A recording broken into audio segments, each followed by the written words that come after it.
Welcome, my dear students. On behalf of the Department of English, University of Gorbongo, let me welcome you all to this regular class. As I have already notified all of you, from now on till further notice, the department will take both the MPhil and the PhD coursework classes simultaneously, because the syllabus of the MPhil course and the syllabus of the PhD course is basically the same so far as the first semester of the MPhil and the entire coursework syllabus of PhD is concerned. However,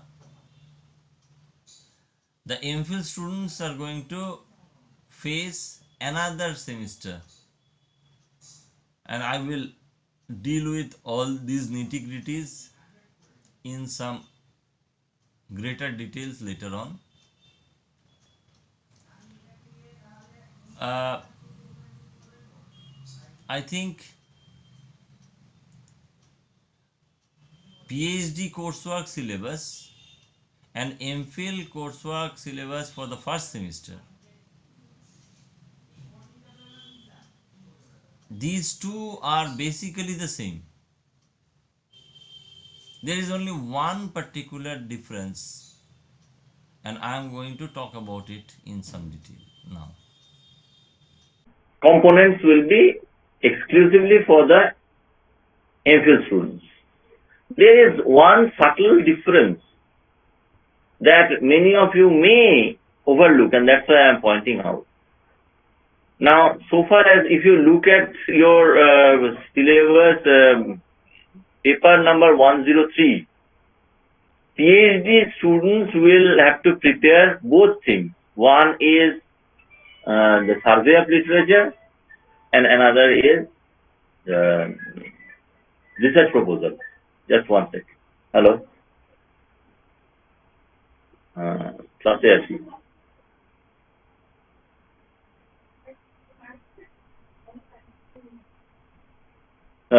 Where was I? Yes.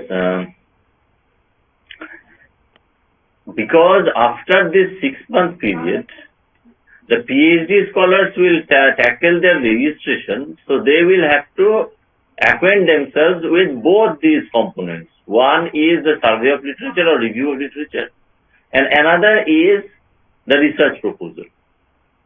However, so far as the MPhil scholars are concerned, they will have another paper, 203. Look at that 203 for second semester. You will tackle research proposal there.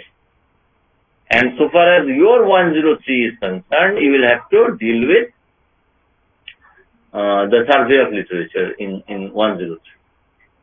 So this is a subtle difference. Now, so far as the options are concerned, can you all hear me properly and clearly? Yes, sir. Okay. So you'll see that, so far as 101 is concerned, there are two parts, and even part 1 has two sections.